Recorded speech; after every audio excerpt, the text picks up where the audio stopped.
if you don't breathe a certain volume, you're going to live less. How long you're going to live is based upon, yes, what you eat, but yes, how well you breathe. Key to longevity is breathing. So the key is, really with breathing, is volume. The key is breathing bigger, better, easier, deeper, stronger, longer, wider, smoother, more coordinated.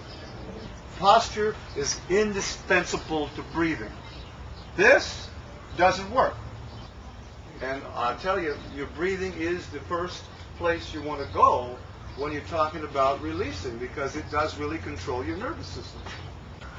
Recovering from trauma, recovering from stress, recovering from exhaustion has everything to do about how well your breathing is. Breathing and sleeping have a lot to do with each other.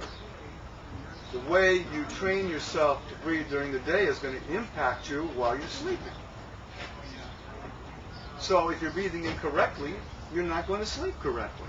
And if you're breathing correctly, you're going to sleep much deeper, easier. So there's things that you can do to get away from bad sleeping, snoring, and apnea that have nothing to do with surgery or drugs. And that's what I focus on. Sleeping is absolutely mandatory for any kind of health, any kind of longevity.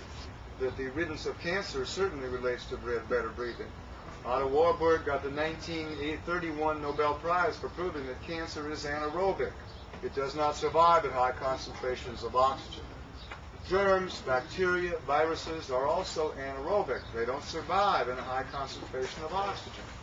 Asthma, shortness of breath, asthma emphysema, asthma bronchitis, bronchial asthma, COPD, chronic obstructive pulmonary disease, are all very, very extreme cases of what should have been noticed a long time ago. You don't wait until you get sick to do something about your breathing. Because by the time you get sick from bad breathing, you've really been sick a lot longer than that. People that breathe right don't get sick. I've taken an asthmatic. She was using her inhaler 8 times that day. I worked on her for 2.5 hours. 4 months later, she had not touched her inhaler. The underpinning of asthma, I believe, is mechanical breathing dysfunction. Heart attacks come a lot from shortness of breath. Why is that? Because the heart goes into spasm when it's out of oxygen, or it has too little oxygen. Hundreds of people that have done breathing exercise have lost weight. What happens? Your breathing is your fire. It brings in oxygen. Oxygen ignites and burns. What's it burning? Fat and calories, isn't it? The more you breathe better, everything is going to work better. Breathing drives everything. There's nothing it does that really helps.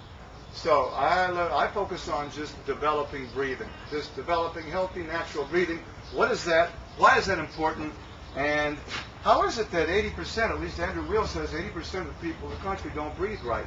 Well, I think it's the world, and I think he's being very optimistic.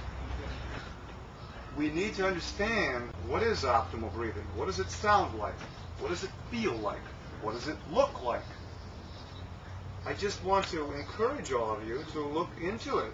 I have a manual, I have a breathing kit, I've got videos, I've got audios, CDs, a big website, and I want to get out there, see people, and work on more people. So opt in.